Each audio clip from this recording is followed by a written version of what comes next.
When I was in 7th grade, I met this girl in my bus and her name was Lexi. Well, me and Lexi got really close.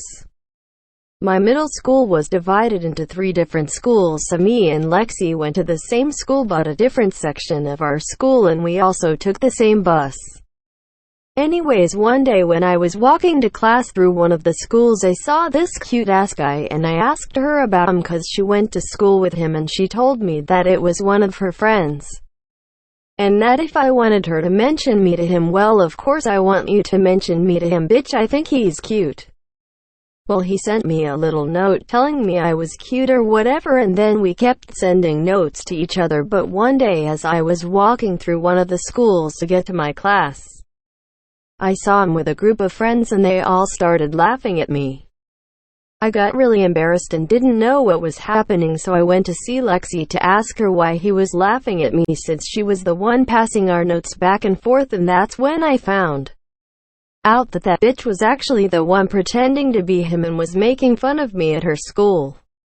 I have not been the same since. OMG, OMG, OMG, I did not expect my last 2 videos to blow up like that. But for all of you asking what happened afterwards, well, I let her be, and then when she got on the bus that afternoon and tried to sit next to me, I swung and started fighting the bitch. But since we were at school, mad teachers came and the bus driver came to stop the fight, so I couldn't use my full potential. After that, I got suspended for 3 days for fighting, and she got suspended for a week for fighting and bullying. Like, what does 4 extra days gonna do? But she also was moved to another bus and she couldn't walk through my school. I haven't seen her since that year on. I am pretty sure the bitch moved and then I just got made fun of by everybody. That's pretty much it, guys, but thank you for being so nice to me. It means the world to me, since even my friends made fun of me for this. LMAU. Hi, you're on Storytime TikTok. Send in your stories/confessions through Instagram and everyone is anonymous. My Instagram for this is in my bio. Please send things in. Okay, bye bitches. Okay, so one time I was in 6th grade and there was this bitch, let's call her Mariah, not her real name. So anyways, nobody liked Mariah because she was a fake ass mean ass bitch. One day she told the teachers I was bullying her. I got in trouble but the actual bitch didn't, and I did nothing. So the next day at lunch she was in front of me in the line and she kept making faces, so I grabbed her hair and threw her on the ground. LMAO, that's what that little bitch deserves. Storytime. So in December I met this boy and we started talking like as friends. Then later in the month we became really close. Then we became besties, and one night he was horny ASF and texted me saying he was trying to kiss and choke me and was trying to fuck me. I said oh, and after that we last 1 month as besties. Then we stopped being besties. Now every time we see each other it's awkward cause of everything he said. Good thing he's moving to Florida. Child anyway. So grinning face with wide eyes. Storytime. One time in 8th grade this bitch came up to me and told me to meet her in the bathroom, and then I got in there. She punched me for no reason. I grabbed her head and shoved it in the toilet. She got all wet. Then we fought for literally no reason. I didn't even know her, but she had a black eye and bloody nose, and then she told the principal, so I got suspended, but I did beat her ass. Storytime. I did a sneaky link up this summer and ended up kissing him. Let's call him Fred. Netways climbing over to his side and sitting in his lap. I was on my period, and when we finished making out I moved back to the other side and got ready to leave, and he said, "Damn," my name, and pointed to his sweet pants. They were olive green, so he thought I was just wet, but it was actually my blood. I almost cried, but I told Fred the truth because I didn't want him to think that I stunk, and I decided I was going to block him. When I got into the house, while sneaking back in, I almost got ate by a deer because I was cutting through 3 backyards. Oops. Fred called me 3 times before I could get through my window and swore it was fine. To this day I still feel bad.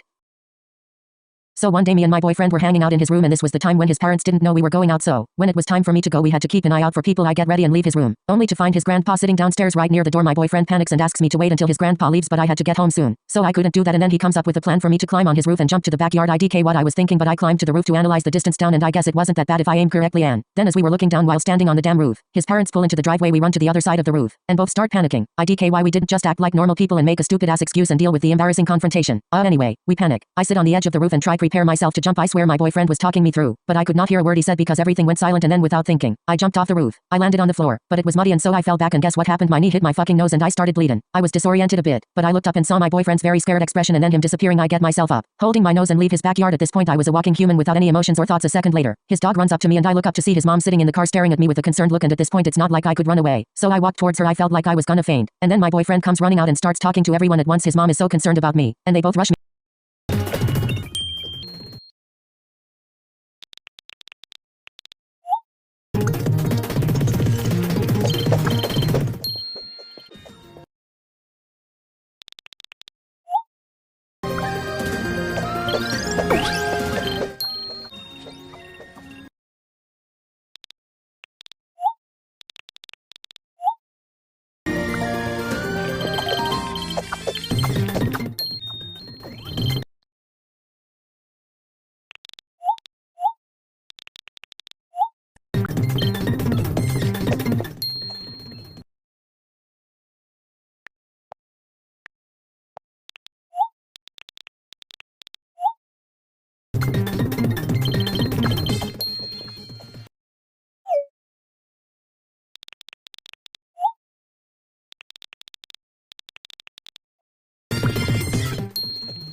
One time I was on a Zoom call and I thought I had turned my camera and microphone off, so I undressed myself to change my nipple pissing right in front of my laptop. I smelled my nipple and it smelled like pennies and fish, so I started vomiting but I couldn't stop smelling it. I then heard a bunch of screaming and gasping and laughing. I looked up and saw everyone including my teacher watching me and some kids were recording. I shut off my laptop and never ever went back, and I keep getting emails saying I'm falling behind but I don't care. I can't face anyone after that incident. One time when I was 14 I'd always play on this quiet block with my friends. There were a few houses and a park there, so we just took that as our chill out spot. There was this one house. It was a 2-story house and there would always be an older woman sitting at the front having a smoke. On the upstairs bedroom we could always see a boy who looked around 10. He had dark brown hair and very pale skin. He would smile and wave at us and watch us play in the park. I felt bad, so after this happening for a while we decided to walk up to the woman while she was having her smoke and asked if her son would like to play with us. She said, "Son, what do you mean?" We said, "We see a little boy at your bedroom window upstairs every day." She gasped and asked us to explain what he looks like. We did, and she started crying and told us we perfectly described her dead son who died from a speeding car hitting him while he came home from school. The window we saw him at was the window from his bedroom. We said we are sorry and we left. If that's not the creepiest thing ever, then I don't know what is. One time I had a Starbucks coffee and that shit slapped. We had church right after, so I quickly drank it as fast as I could. We arrived to church and the coffee settled in, and while the priest was talking my stomach was rumbling really badly. I got scared that I would shit my ass in front of everyone and the priest. He wouldn't stop talking and I couldn't hold it in anymore, so I did the wettest. Soggy doggy, sloppy and foggy, squirty and asshole hurty, elephant hurry runny diarrhea that was so loud you'd think the shooter just walked up. Everyone including the priest stopped and stared at me and I ran out crying, leaving a trail of wet shit. My parents washed me up in the bathroom and drove me home, and now we attend a different church service because my mom didn't want to be known as the shit girl's mother.